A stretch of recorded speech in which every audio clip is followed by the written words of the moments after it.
지난 주말에 발표됐던 7월 고용지표가 예상외로 좋게 나왔습니다. 이에 따라서 이번 주에 발표되는 인플레 지표는 국내에서도 상당히 큰 관심을 보이고 있는데요.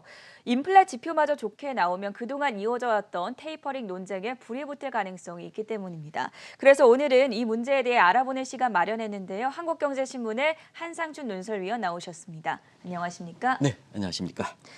지난 주말 미국 증시 다우와 S&P 500 지수가 사상 최고치를 경신했고 나스닥 지수는 조금은 약한 모습을 보였었는데 증시 움직임 중에 특이사항을 중심으로 좀 전해주시죠. 네, 일단은 그 시기적으로 보면 네. 이분 그 기업들의 실적 발표가 거의 마무리됐죠. 그렇죠. 그리고 계절적으로 보면 여름휴가철이 좀 끝나는 시점이기 때문에 아무래도 그 미국의 그 10월 회계연도 시작을 앞두고 페드의 통화정책 문제가 굉장히 관심이 되지 않겠냐 이렇게 보고 있습니다. 그런 가운데 이달 말에 열리는 그 잭슨 홀 미팅 그리고 이에 그 논의 결과가 많이 영향을 받는 9월 페드 회의 이런 것이 이제 증시 참여자 입장에서는 최대 관심사로 될 거로 보이는데요. 뭐 아시겠습니다는 그 통화정책 문제이다 보니까 페드 입장에서는 양대 목표가 고용 지표 그다음에 인플레 지표 아니겠습니까? 그래서 지난주에 그 고용 지표에 대한 시장의 민감도가 굉장히 높게 나온 거고요. 그리고 이번 주에 발표되는 소비자 물가 상승률 내지는 물가 지표가 어떻게 나오느냐 이것이 월가의 초미의 관심이다 이렇게 보시면 되겠습니다. 그리고 그 국내 증시에서는 한은이 빠르면 그 이달 중에 금리 인상 문제가 되기 때문에 미국의 그 물가 지표는 국내 증시와도 관련이 있다 이렇게 보시면 되겠는데요. 그래서 그런지 그 지난주에 고용 지표가 이렇게 나오고 나서 미국 국채 금리가 확 뛰었거든요. 네. 그래서 오랜만에 그 국채 금리와 관련된 사실 그 가격이라든가 가격 변수라든가 재테크 변수들이 그대로 영향을 받았다 이렇게 보겠습니다. 우리 캐서분께서 잘 정리해 주신다는 국채 금리가 이렇게 올라가면 사실 가장 관심 있는 게 달러 가치가 강세가 되고 그 다음에 지금은 그 인플레에 관련돼서 이렇게 보면은 금 가격보다는 비트코인이라든가 가상화폐 가격들이 이제 좋아지는 모습이거든요. 네. 그래서 지난주에 하이라이트가 시장에서는 주식보다는 비트코인을 바탕 가상화폐 가격 지금은 조금 지난 주말에 워낙 그 급등이기 때문에 이렇게 지금 그 약세를 보이고 있습니다는 비트코인 가격이 눈 깜짝할 사이에 지금 아마 4만 3천대 이렇게 예. 정도로 이렇게 됐을 겁니다. 지금 한 4만 4천대네요. 이렇게 해서 굉장히 빨리 올라가는 모습이 됐다 이렇게 됐습니다. 이것이 한 달 전에 한 3만도 붕괴되지 않겠느냐 하는 성격인데요. 지금 4만 4천대까지 올라가고 있습니다. 이런 모습이 지금 보이고 있다 이렇게 됐고요. 증시적 측면에서는 아무래도 그 국채 금리가 올라가면 나스닥이 좀 떨어지겠죠. 그렇죠. 그리고 사실 다우존스 지수에서는 경기 회복 흐름이었기 때문에 다우존스가 오르고 특히 금리가 오르감에 따라서 전반적으로 다우존스 지수도 금융주가 이끌었다 이렇게 보였습니다. 이런 가운데 그 채권 금리, 국채 금리가 하이라이트다 이렇게 보시면 되겠는데요. 새로운 용어가 나왔습니다. 이렇게 이제 국채 금리가 많이 올랐죠. 10년물 같은 네. 경우에는 7%대에 올라왔으니까 굉장히 많이 올랐죠. 그런 과정에서 국채 금리와 관련해서 시청자 여러분 새로운 용어가 나왔기 때문에 이거 좀 잠시 말씀드리겠습니다. 미국 국채 금리가 장단기를 놓고 볼 때는 이게 불은 이제 이렇게 채권 시장에서 화랑이죠. 그렇죠. 금리가 낮아져야 사실 그 채권 가격이 오르니까 불 마켓이 되겠죠. 그래서 불 프레이팅 이렇게 해서 그동안 이것이 이제 문제가 됐었는데요. 사실 베어 이제 국채 입장에선 나쁜 시장이 되겠죠. 스티프닝 가파르게 된다 이렇게 보시면 됐습니다. 이 용어들이 이제 나오게 됐었는데요. 그래서 최근에 있어 보면 미국뿐만 아니라 사실 그 전 세계적으로 동시다발적으로 미국은 8월 3일부터 유럽은 조금 늦게 가죠. 8월 5일부터 사실 10년물과 같은 장기채 금리가 빠르게 올라가는 모습이다.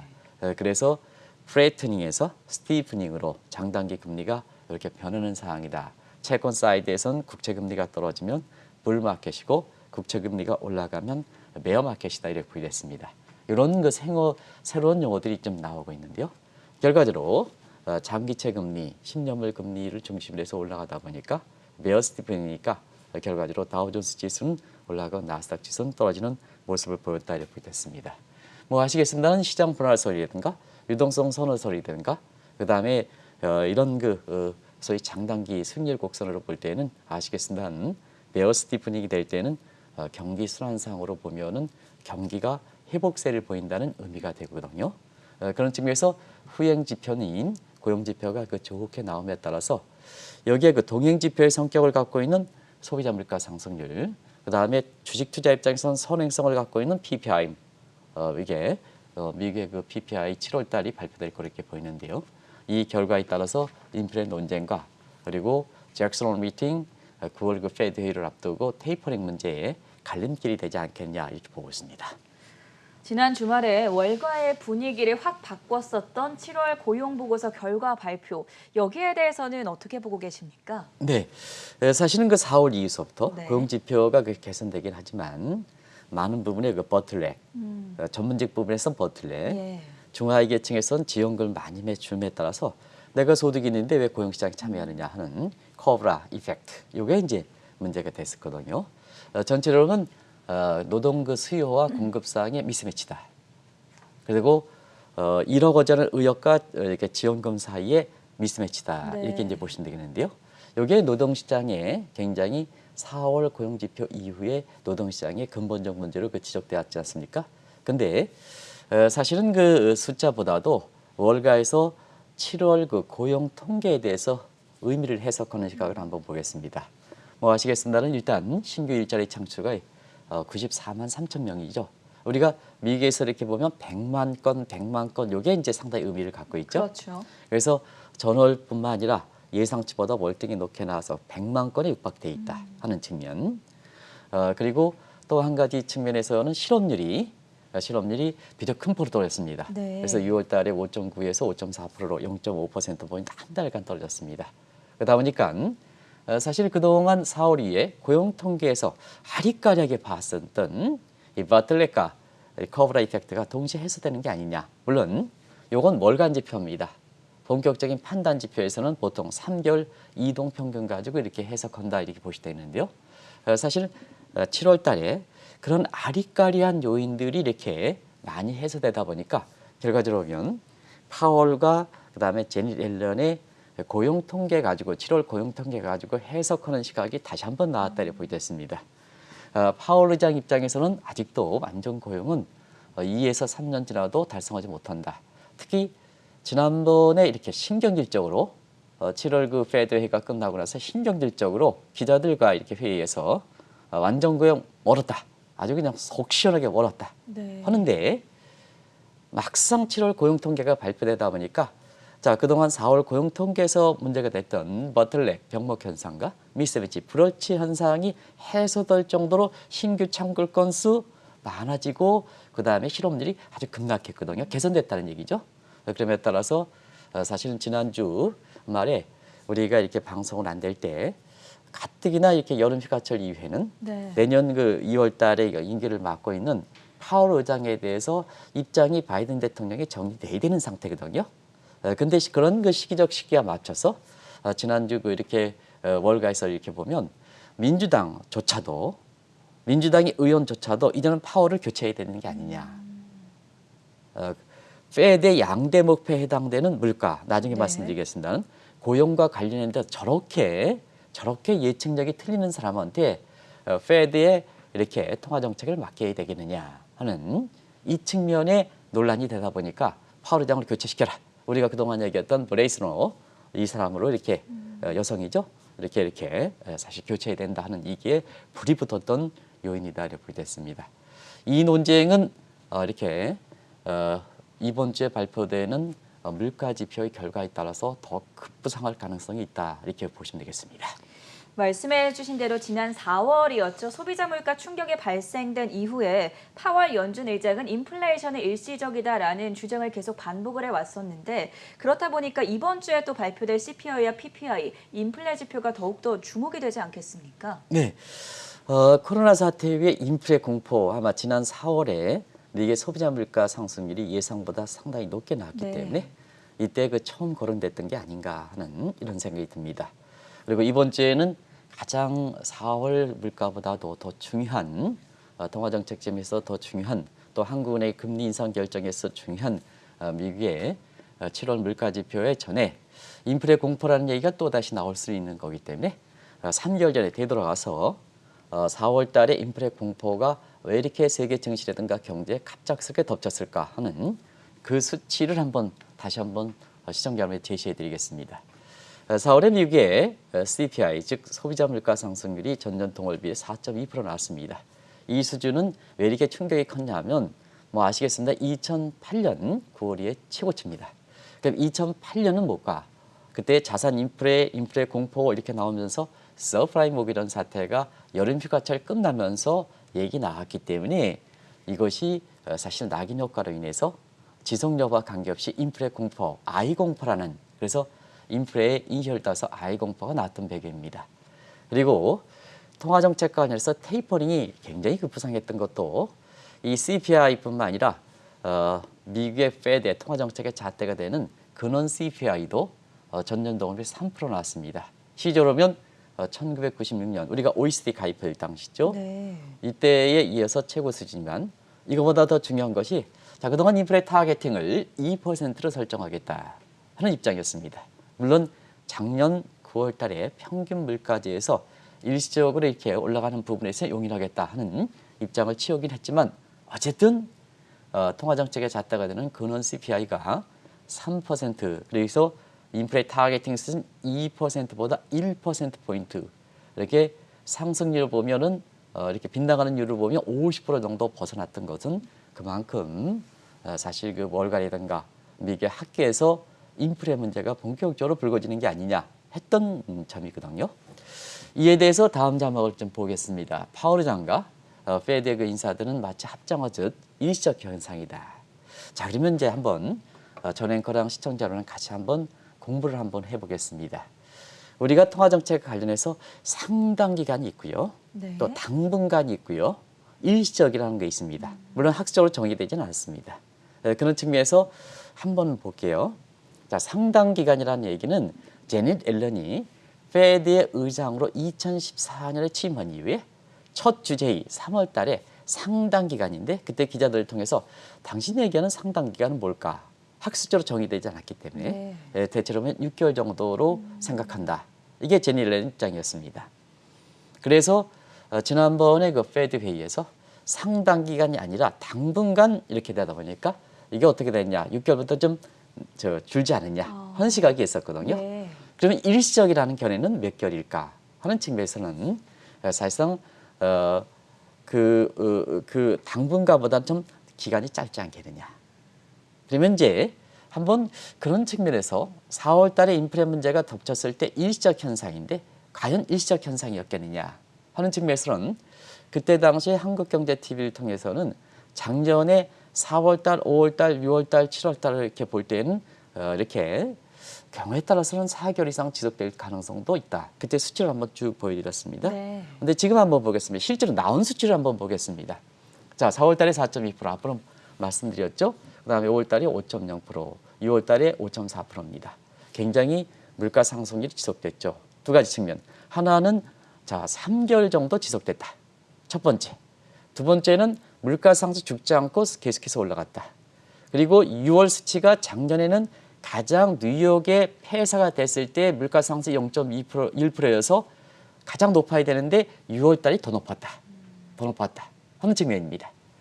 그러면 생산자 물가를 보겠습니다. 생산자 물가는 4월 달에 6.2%, 5월 달에 6.6%, 7월 달에 6월 달에 7.3%, 5월 달 6.6% 점점 증가하고 있다는 얘기입니다. 이런 과정에서 과연 페드가 봤던 파월 의장이 봤던 사실 고용 통계의 완전 고용이냐 아니냐 하는 문제와 함께 물가 문제도 일시적이냐. 지금 3개월 NBR이 월별 지표에서 공식적으로 의미가 보이려면 3개월 이동평균으로 볼 때 3개월 정도 지속됐다는 얘기거든요. 그때 상승률이 높아졌다. 시청자 여러분 일시적이냐? 그렇지 않다는 얘기입니다. 이런 측면의 회의론이 있었거든요. 그런 과정에서 이번 달에 CPI가 만약에 5%, 지금 예상이 5% 나오고 있죠. 저는 5.4%다 조금 둔화될 걸로 보입니다. 어찌됐든 5% 나오면 테이퍼링 놀이가 지난주에 발표했던 고용 통계가 아주 지표가 좋게 났기 때문에 고용 창출 목표와 함께 소비자 물가 상승률이 굉장히 높게 나오면 테이퍼링 놀이가 잭슨 홀 미팅 이전에 굉장히 급부상할 가능성이 있다는 얘기입니다. 그런 측면에서 이번 주에 물가가 그 어느 때보다 관심이 될 거로 이렇게 보이고요. 지금 보면 인플레 우려 때문에 금은 지금 여러 가지 수급상 이런 문제 때문에 인플레에 이렇게 해칭 기능으로 제 역할을 하지 못하고 있습니다. 그럼에 따라서 비트코인이 디지털 금으로 사실상 가상화폐 가격이 빨리 이제 이렇게 저는 뭐 안정을 찾았다. 뭐 6만 5천 달러에 비해서 지금 4만 5천 달러, 4만 4천 달러니까 사실은 급상승했다 이렇게 보기에는 지금 안정을 찾고 있다는 이런 얘기인데요. 바로 비트코인과 가상화폐가 물론 다른 측면에서 그동안 부정적이었던 JP모건의 다이먼 회장이라든가 이런 입장에서 사실 그 중립적 시각으로 비관적에서 중립적 시각으로 돌아서고 그 다음에 한 가지 파월 의장도 센트럴뱅크 디지털 커런시 문제에 대해서 가상화폐는 불필요하다는 시각에 대해서 네. 경제 실질 컬트럴 타워를 하고 있는 앨런 입장은 그것도 자산이기 때문에 민간의 돈이 되기 때문에 어쨌든 수용하는 게 국가 역할 아니냐. 국가 역할 아니냐. 그리고 실질적으로 보면 비트코인과 가상화폐 관련해서 골드만삭스라든가 실질적인 수요원에서 상품을 계속 내놓고 있거든요. 그런 측면과 함께 가상화폐 가격의 안정을 찾는 이런 모습도 사실 이번 주에 발표되는 물가 지표가 만만치 않지 않겠느냐 하는 이 시각에서 선행지표의 성격을 갖고 있는 거 아니냐. 그래서 다시 한번 지금의 주가 상승보다 다우진스 상승보다 나스닥은 떨어졌습니다. 상승폭보다 비트코인과 같은 가상화폐 가격이 이렇게 더 많이 올라가는 것도 상당히 이번 주에 CPI 발표, PPI 발표와 관련해서 굉장히 중요한 의미를 갖고 있다는 걸 말씀드리겠습니다. 지난 4월부터 6월까지 물가 상승 흐름이 어땠는지에 대해서 먼저 진단을 들어봤고요. 이번 주에 7월 소비자 물가가 발표된 이후에 곧바로 이어서 이제 생산자 물가 지수 PPI가 발표가 됩니다. 여름 휴가철 이후에 물가가 어떻게 될 것인가 그것을 전망하기 위해서 예측을 하기 위해서는 PPI가 더 중요하지 않습니까? 아무래도 이제 증시적인 측면에서는 네. 미래에 대해서 지금 지나간 건 어쩔 수 없으니까 그렇죠. 사실 미래에 대해서 보는 거 아니겠습니까?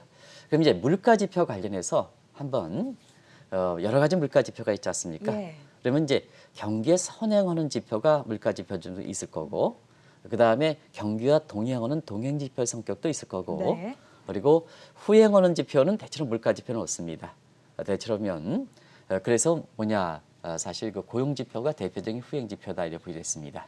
여기서 이 선행, 후행, 동행 지표라는 것은 경기가 지표적인 측면에서 뒷받침하느냐, 그 다음에 그 상황에 바르하냐 하면 동행 지표가 되고 네. 미래하면 선행 지표가 되고 뒤쪽에서 백업 시킨다 하는 것은 후행 지표다 이렇게 됐습니다. 그러면 이제 투자 관점에서 이렇게 보면 사실 선행 지표가 굉장히 큰 의미를 갖고 있다 이렇게 보시면 되겠습니다. 그러면 이제 전 앵커가 말씀하신 대로 사실 주식자는 선행적인 측면을 갖고 있기 때문에 소비자 물가 상승률보다 PPI가 더 관심이 되고 있다 하는 이 측면을 한번 보겠는데요. 자, 물가 지표 보겠습니다. 소비자 물가, 시청자 여러분 아직에는 소비자 물가는 대체로 보면 동행 지표에 해당된다. 동행 지표에 해당된다.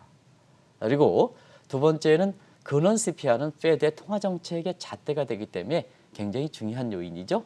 그러면 생산자 물가는 생산자 물가가 이렇게 되면 과거에는 그랬습니다. 과거에는 월마트 효과, 할인마트 효과 때문에 네. 소비자에게 전가시키지 않습니다. 그래서 오히려 소비자 물가 상승률이 올라가진 않습니다. 그런데 시청자 여러분 아시겠습니다. 지금은 빅테크 기업, 아마존이라든가 뭔가 이런 기업 권력이 상당히 높아졌기 때문에 생산자 물가에서 비용적인 측면에서 쭉 올라가면 이걸 소비자에게 전가시킵니다. 이게 독점의 피해입니다. 그러다 보니까 바이든 정부 입장에서는 미국의 국민들 지금 코로나 사태에서 스케어링 팩터, 상처 효과가 큰 밑에 사람, 중산층이 붕괴돼서 밑에 사람이 많은데요. 이 사람들이 코로나에 대한 스트레스 문제라든가 이런 문제뿐만 아니라 물가가 이렇게 올라갈 경우에는 굉장히 경제 고통 지수가 늘어나게 되거든요. 그런 측면에서 생산자 물가가 굉장히 이렇게 과거와 다른 게 어쩌면 이마트 효과, 월마트 효과 때문에 소비자에 전가시키는 게 아니라 지금 독점력 때문에 소비자에게 그대로 전가시킨다. 기업은 손해를 안 본다는 얘기입니다. 유가 상승하면 임금 상승하면 손해를 안 본다. 바로 전가시킨다 이 얘기입니다. 그러다 보니까 바이든 입장이나 인민을 중시하는 중국 입장 또 한국은 이렇게 오늘 그 이재용 부회장 문제와 관련해서 좀 이따 말씀드리겠습니다는 빅테크 기업에 대해서 굉장히 규제가 많이 들어가는 것도 바로 그런 측면이다 이렇게 볼 수 있습니다. 그런 측면에서 생산자 물가를 보겠습니다. 생산 물가는 시청자 여러분 아시겠지만 크게 두 가지 요인에서 결정됩니다. 하나는 자 제조업은 인건비가 많이 들어갑니다. 인건비가 많이 들어가기 때문에 첫 번째는 인건비가 어떻게 되느냐. 지금 인건비 많이 올라가죠. 네. 지금 인건비 많이 올라갑니다. 인건비 그 빅테크라든가 이런 쪽에서는 굉장히 많이 올라가는 모습이고요. 두 번째는 제조업의 중심지가 중국이게 되거든요. 그래서 중국의 그 생산자 물가가 많이 올라가면 전체적으로 보면 전 세계 인플레 공포가 나올 수밖에 없다 이렇게 보게 되는데요. 중국의 지금 PPI 이렇게 보겠습니다. PPI 보면 5월 달에 6.8%, 그 다음에 6월 달에 9.0%, 7월 달에 8.8% 되거든요. 대체로 보면 7월이 조금 죽긴 했습니다. 왜냐하면 작년에 중국의 7월 달에 PPI가 이례적으로 높게 나왔습니다. 그렇기 때문에 사실 베이스 백 때문에 8.8%지만 사실상 성격으로 보면 9.0에 오히려 더 높아진 측면이 있습니다. 네. 그래서 이 통계 수치상으로 베이스 이펙트 부분을 잘 보셔야 되거든요. 그런 측면에서는 제조업의 공장이라 하는 중국의 PPI가 고공행진, 지금 시청자 여러분 9%, 8%의 고공행진이지 않습니까?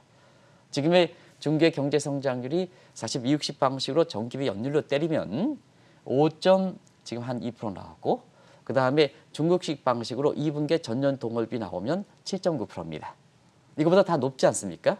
그러다 보니까 중국의 PPI 말 세계 인플레 공표는 여전히 살아있다 이렇게 보겠습니다. 그런 과정에서 미국도 마찬가지로 자 6월달 PPI 상승률이 7.3% 나왔지 않습니까? 그런 관점에서 이렇게 7월달에 7.3%보다 자 어떻게 나오느냐, 낮게 나오느냐, 낮게 나온다면 이렇게 테이퍼링 문제라든가 이런 문제에 대해서 급부상하는 가능성이 좀 줄어드는 거고요. 그러나 사실 PPI가 자 6월보다 더 높게 나올 경우에는 아무래도 미래에 대해서 2에서 3개월 후에 소비자 물가 상승률이 계속해서 높게 나올 가능성이 있기 때문에 자 그러면 지금 7월 달 소비자 물가 나오죠? 2에서 3개월 정도 추하면 올해 11월 달까지 소비자 물가 상승이 높게 나온다는 얘기죠. 네. 그렇게 본다면 테이퍼링 논의가 급부상할 소지가 있다는 것을 말씀드리겠습니다. 어쨌든 7월 달에 CPI보다는 PPI가 향후의 통화정책 관련해서 굉장히 이렇게 월가에서 주목되고 있다. 이렇게 이제 보시면 되겠습니다. 자, 이 부분에서 더 우려가 되는 것이 델타 변이가 경제에 미치는 영향이 적다면 공급 측에서 유발된 인플레이션이 수요 측으로 전가될 가능성은 어느 정도로 보십니까? 자, 이 대목이 이제 7월 달에 고용 지표가 굉장히 중요했다는 얘기입니다. 네. 왜냐하면 앞서 말씀까지 고용 지표는 후행 지표입니다. 그래서 7월 달에 발표했던 고용 지표 수치는 델타 변이가 7월 이후서부터 급상했기 때문에 그렇죠. 사실은 이 문제가 반영되지 않을 수가 있습니다. 예. 그래서 두 가지를 보셔야 됩니다. 일단 페드의 의장인 파우리 장과 그다음에 이 델타 변이와 관련 전문가인 파우치 소장 입장이 어떻게 될 것이냐 하는 측면에 델타 변이에 대한 경제에 미치는 영향. 네. 그다음에 경제 후행 지표에 해당되는 7월 달의 고용 지표. 일단 7월 고용 지표는 버틀렉과 미스매치를 해소시킬 만큼 굉장히 좋게 나왔습니다. 신규 실업 창구수 좋게 나오고 실업률도 급락했습니다. 그러면 이후에 델타 변이가 확산세가 빠르지만 여기에 대해서 어떤 입장을 채냐 하는 측면에선 이제는 그런 것 같습니다. 이 insulate from COVID-19에서 지금은 자 with라는 표현을 쓰고 있습니다. with COVID-19이라고 해가지고 사실 이제는 같이 가는 구조로 가야 된다는 입장으로 이렇게 보이거든요. 그만큼 경제에 미치는 충격은 과거처럼 인슐레이션, 봉쇄라든가 그다음에 이렇게 이런 것을 하지 않겠다는 입장으로 가고 있습니다. 그러다 보니까 자 올해 고용 지표도 이렇게 좋게 나왔다 보니까 경기 회복에 대해서 기대감이 한층 높아지는 겁니다. 그래서 경기 회복을 나타내는 자 장단기 금리차 관련해서 물 플래트닝에서 베어 스티핑으로 변환해서 사실상 다우에서 금융지라든가 이런 게 올라가고 기술주 같은 것이 떨어지는 배경이 됐다 이렇게 보겠습니다. 그런 과정에서 이제 경기에 대해서 보면 올해 이제 저는 올해 마지막으로 페드가 네. 미국의 성장률에 대해서 몇 프로 발표했는지 아십니까? 지금 7%대까지 보고 있는데요. 사실 7%대에는 델타 변이가 영향을 받지 않는다. 그걸 감안하지 않았기 때문에 네. 델타 변이를 반영하는 영향을 반영하는 수치로 가장 낮게 한번 봤습니다. 이게 이제 4월 달에 제시됐던 이렇게 페드의 전망치를 한번 갖고 와 있습니다. 그럼 낮게 잡았다는 얘기인데 시청자 여러분 낮게. 그러면 이제 사실상 페드의 이렇게 전망치는 4월에 수정 전망할 때 6.5% 정도였습니다. 그러면 자 인플레 갭상으로 보면 오큰 법칙상 보면 자 전망치 대비해서 실제치 이렇게 보면 이게 오큰의 법칙의 GDP 갭인데요. 플러스가 나오면 인플레 갭이고 마이너스가 나오면 디플레 갭입니다. 그러면 자 올해 지금 수치가 아니라 자 올해 4월 달에 수치 가장 낮은 수치를 가지고 6.5% 때려버리면 미국의 잠재 성장률이 지금 2.5% 정도 됩니다. 어쨌든 2% 떨어졌다 이렇게 하는데 2.5% 정도 됩니다. 그러면 6.5 빼기를 자 2.5로 나오면 4%포인트의 인플레 갭이 발생한다는 얘기입니다. 중국도 한국도 다 똑같습니다. 한국 한번 보겠습니다. 한국 보면 올해 성장률 4%대인데요. 한국은행이 추정한 한국의 잠재성 요즘 이 추계를 좀 잘 안 하는 것 같아요. 그럼 확인해 봤더니 2.8% 수치가 있고 또 정부 당국에서는 우리가 기반이 약화된다 하는 측면에서 또 3%대를 보는 시각이고 또 이렇게 되고 현대경제연구원 이런 데서는 좀 우리나라가 설비 투자라든가 또 인구 고령화 문제라든가 이런 측면에서 문제가 있기 때문에 사실 2.5% 낮은 게 아니냐 하는 측면에서 어떤 수치를 가든 간에 한국이 올해 성장률을 4%대만 간다면 어떤 잠재 성장률을 덩어리든 간에 4% 빼기 3%, 4 빼기 2.8%, 4 빼기 2.5% 하더라도 전부 인플레 갭이 나온다 이렇게 보겠습니다. 그런 과정에서 최근에 보면 사실 이 문제가 굉장히 많이 거론될 거로 보이는데요. 그래서 인플레 우려가 계속해서 줄지 않는 배경이다 이렇게 이제 보시면 되겠습니다. 그래서 지금 월가 입장에서는 공급 측 요인, cost 푸시언과 디맨드 풀 사이드의 cost 푸시와 디맨드 비시어스 사이클이 되기 때문에 사실 주시적 측면에서는 가장 그렇게 월가 시장 참여 입장에서 가장 이렇게 신뢰가 높은 로버트 제라미 시겔과 와튼 스쿨 교수죠. 그다음에 미국의 그렇게 예일대 교수인 로버트 실러와 함께 계속해서 인플레 얘기가 나오는 거다 이렇게 보게 됐습니다. 특히 인플레가 높다 보니까 두 분이 똑같이 얘기했습니다. 최근에 로버트 실러도 너무 증시가 집값이 너무 많이 올라갔다 하는 이런 쪽의 경계를 발언하는 거고요. 시겔도 계속해서 이 문제에 대해서 신중론을 이렇게 얘기하는 배경이다 이렇게 보시면 되겠습니다.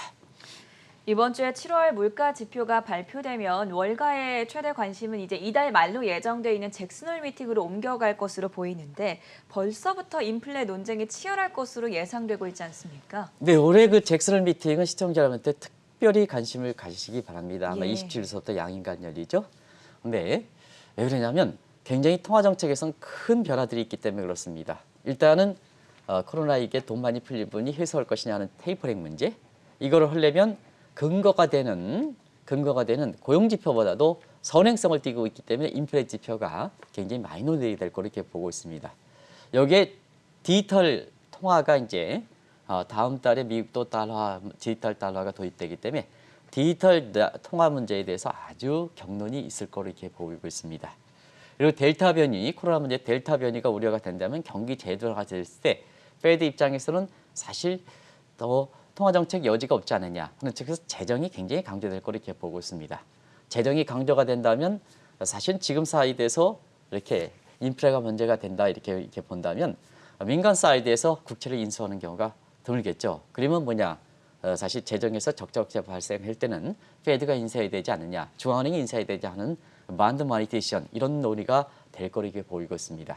그리고 지난주에 게로바 총리가 SDR에서 특별히 방출하겠다는 입장을 이게 간접한다면 IMF도 쿼터 재조정이 있어야 됩니다. 쿼터는 의결권입니다. 경제력은 뭐냐?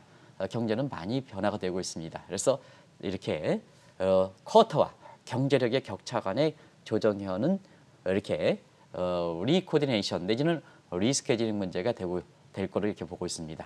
그리고 디지털 통화 시기가 간다면 각국들이 통화 연계, 중앙은행 간의 연계 방안도 이번에 큰 의제가 됩니다. 이런 잭슨홀 미팅에 이렇게 많은 의제를 갖고 있는데요. 가장 논의가 활발할 게 시청자분도 아시겠습니다. 아마 인플레 논쟁이 되지 않겠느냐. 인플레 논쟁에 대해서 정리가 돼야 테이퍼링 문제가 될 수가 있는 거거든요. 그래서 많은 의제가 많습니다. 이 하나하나 자체가 중앙은행이라든가 정책 사이드 중요하겠습니다는 돈 문제가 결부되어 있기 때문에 국민들도 잭슨 미팅 입장에서는 사실 내 국민의 경제생활에 직접적으로 영향을 미칠 수 있는 변수들이기 때문에 올해 잭슨 미팅을 여러하니 관심을 가지실 필요가 있다 하는 것을 말씀드리겠습니다. 아무래도 이제 인플레 논쟁이 가장 하수가 될 거로 이렇게 보이는데요. 정말 인플레 논쟁 심할 겁니다. 네. 인플레 논쟁. 4월부터 인플레 논쟁에 대해서 이렇게 말씀드렸죠. 쭉 한번 보겠습니다. 4월부터 진행됐던 인플레 논쟁은 굽히지 않고 있습니다. 서머스, 캐러스로퍼 전부 하버드 교수입니다. 랑쉘 IMF의 유명한 가장 최고로 평가받습니다. 지금은 그만두고 있지만 퍼거슨 이런 사람들이 아직도 굽히지 않고 있습니다. 예. 백악관의 제안스키도 이 전체적으로 이렇게 스텝적인 측면에서 코디네이션하는 사람이죠. 인플레를 심각하게 받아야 된다 하는 입장이 최근의 논쟁이었습니다. 그리고 자, 페드가 자꾸 파월 의장이 교체세가 나오고 페드 입장이 자꾸 이렇게 뒷전으로 물러나는 것은 중요한 게 시장이지 않습니까? 시장의 인플레 기대 심리가 계속해서 죽지 않고 있습니다. 그리고 미국의 국민들은요, 지금 식료품 가격이 굉장히 많이 급증하고 있거든요. 미국에서 이렇게 보면 식료품 가격이 급증하다 보니까 체감 물가가 굉장히 불안합니다. 자, 그러다 보니까 잭슨 홀 미팅에서 어떤 의제보다도 인플레 문제가 가장 이렇게 논의가 활발해지고 더더욱이 이번 주에 발표되는 7월에 이렇게 물가 지표가 의외로 높게 나온다면 아마 이 문제는 한 이슈가 되지 않겠나 이렇게 보고 있습니다. 일각에서는 증시 낙관론자들이겠죠. 오히려 2, 3%의 인플레이션은 증시에 좋다 이렇게 주장을 하기도 하는데 착한 인플레에 대한 설득력은 지금 어느 정도 위치에 있다고 보십니까? 네, 저도 이때 아마 4월 달 물가 지표가 발표되고 나서 네. 사실 그 인플레 쇼크이다. 그다음에 이렇게 하면 그동안 낙관론자를 주장했던 사람들 입장에서는 굉장히 안 좋은 얘기죠. 그렇죠. 그래서 유튜브 방송이라든가 이런 쪽 이렇게 보면 사실 인플레 문제는 좋은 인플레, 착한 인플레라요. 이것도 용어가 학술적 정의되지 않기 때문에 예. 시청자분에서 자극기 위해서 클릭수를 자극기 위해서 이런 얘기가 나오는데요. 착한 인플레, 나쁜 인플레. 3개월 전에 굉장히 많이 나왔죠. 그런 과정에서 착한 인플레, 물가 우려하지 마세요. 착한 인플레 괜찮습니다. 주가 쭉쭉 갑니다 하는 쪽의 얘기들을 유튜브를 통해서 많이 이렇게 특히 대형주를 주장했던 사람들이 이런 얘기를 했습니다. 근데 착한 인플레는 뭐고 나쁜 인플레는 뭘까? 이것도 학술적으로 정리되지 않기 때문에 이렇게 그동안 시장의 컨센서스를 중심으로 해서 월가 한번 보겠습니다. 착한 인플레가 2에서 3%대의 인플레는 사실 증시에 좋다. 시청자 기억나시죠? 자, 그러면 이제 지금은 착한 인플레일까? 지금 미국의 소비자 물가상 5%대입니다. 2에서 3%의 착한 인플레보다 2배가 되겠습니다. 그러다 보니까 이들의 시각으로 본다면 나쁜 인플레 국면이 된 거죠. 그래서 인플레 문제가 정치적 측면에서 굉장히 관심이 되는 겁니다. 우리가 보면 착한 인플레는 테이퍼링과 연결될 가능성이 적다 하더라도 나쁜 인플레는 조기 테이퍼링에 추진 가능성이 있기 때문에 이것이 시장 입장에서 굉장히 관심이 되는 사항 아니겠습니까? 그래서 우리가 보면 4월 달에 우리나라를 중심으로 해서 착한 인플레 시장에서 코스피가 대형주 갑니다 4천 이렇게 주장했던 시각. 지금 그래도 시각으로 보면은 아마 5월 달, 6월 달, 7월 달까지는 4천선 돌파하는 거로 3,500은 기본적으로 올라가는 거고요. 이렇게 됐습니다는 7월이 끝나고 지금 8월도 지금 초반이 끝났습니다는 지수자체는 3,200에 그대로 머무르는 이렇게 모습을 보이고 있다. 오히려 착한 인플레 얘기했던 4월보다도 코스피 지수 자체가 그렇게 오히려 나빠지는 이런 모습을 보이고 있다 이렇게 보여졌습니다. 네. 그런 과정에서 시청자 여러분 유튜브에 많은 내용들이 많은 정보를 쏟고 있고 그 자체가 다 나름대로의 의미가 있는 사람들이 얘기합니다는 너무 많은 정보는 투자에 사실상 오히려 더 혼란스럽게 할 수가 있습니다. 그래서 유튜브 방송들도 잘 좀 보실 필요가 있다. 너무 클릭수 생각하고 인기 생각하면 안 된다. 보다 투자의 질적인 측면에서 굉장히 좋은 정보를 여기서 좋은 정보를 얻을 수 있는 그런 유튜브를 보시는 건 아닙니다. 그런 것을 찾을 필요가 있다 이렇게 보겠습니다. 그런 과정에서 자 다시 한번 지난주 말에 왜 나스닥 지수가 이렇게 떨어졌을까 하는 측면은 결국 향후에 위기 사항이 온다면 또 주식에서 조정의 빌미가 된다면 이상기와 함께 이상기 지금 뭐죠? 이상기에 따라서는 금융위기와 함께 사실상 이렇게 자산 부분의 거품이 해소하는 과정에서 붕괴되는 과정에서 위기가 나올 수 있다는 측면에서 제가 이것은 시청자 여러분한테 너무 이렇게 나쁜 소식을 전해드릴 수 있기 때문에 이건 좀 간단하게 4월 2일서부터 페드가 제기했던 1920년대 상황이 재고될 수 있다는 이 측면은 그냥 이렇게만 비춰주겠습니다. 여러분 이게 시장에서 나오던 얘기가 아닙니다. 시청자 여러분. 인플레가 일시적이다. 이렇게 봤던 시각에서도 그때 당시에 페드의 레이스너가 이렇게 주관했던 페드의 보고서 러닝 트웬티스 요게 사실 인플레 일시적이라면 자산 부분이든가 이런 거품에 우려하지 않는다는 시각이죠. 근데 파월 장도 자산 부분의 거품을 우려하는데 인플레를 일시적이라는 거거든요. 그래서 앞뒤가 안 맞는 겁니다. 요게 이런 경우 4월 달에 인플레 시역이 나왔을 때 그때 나왔다. 더 이상 제가 설명드리지 않고 이전에 한번 말씀드렸기 때문에 이게 계속해서 제기되는 문제다 하는 걸 말씀드리겠습니다. 자, 마지막으로 국내 증시 입장에서는 이번 주 또 하나 관심사가 있습니다. 앞서 글로벌 이슈 투데이에서도 외신 반응 중심으로 살펴봤었는데 오늘 삼성전자 이재용 부회장의 가석방 여부가 결정되지 않습니까? 네, 사실 이 문제는 계속해서 아마 그 어느 방송보다도 동학개미 미분을 생각해서 네. 또 한국경제라든가 생각해서 제발 삼성전자의 이재용 부회장 입장에서는 사실 도의적 책임을 면하는 건 아니다 하는 걸 말씀드렸습니다. 한국경제 우리 후손 세대 지금의 동학개미를 위해서 이재용 부회장의 사실 사면 얘기를 계속해서 요구했습니다. 아마 어느 방송보다도 가장 많이 얘기했던 게 아닌가 생각합니다. 빠르면 오늘 이렇게 절차상 보면 오늘 이재용 부회장의 이렇게 사면이라든가 가석방 여부를 결정해야 될 걸 봅니다. 그런 측면에서 사실 이재용 부회장의 이렇게 가석방 문제 내지는 사면 문제 이런 문제에 대해서 지금 이제 문재인 대통령의 손으로 넘어간 상태입니다. 사실상 이 부분에 대해서는 도의적 책임과 관계없이 한국 경제를 생각해서 지금은 미국과 중국이 반도체 굵기 정쟁을 하지 않습니까? 그러면 이제 이재용 부회장의 가석방이라든가 이렇게 하시지 않는다면 대통령께서 이런 문제에 대해서 정리를 좀 해주셔야죠. 반도체 굵기 우리는 어떻게 해야 될 것이냐. 빨리 해야 됩니다. 왜냐하면 효과가 나타나기 때문에 빨리 해야 됩니다. 그러면 뭐냐.